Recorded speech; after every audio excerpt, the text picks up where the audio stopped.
আমাদের খাওয়া দাওয়া হয়ে গেছে, আর সব এই যে টেবিল পরিষ্কার হয়ে গেছে এখানে।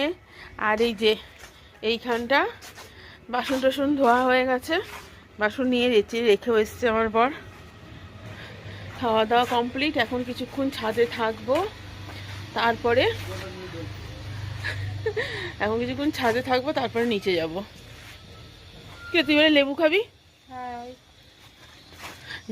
দেখো অবস্থা, বাড়িতে নিচে লেবু ভর্তি, কমলা লেবু, আর আমার মেয়ে এইখানে এই লেবুগুলো খাচ্ছে।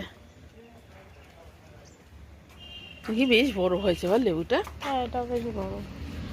বেশ বড় হয়েছে।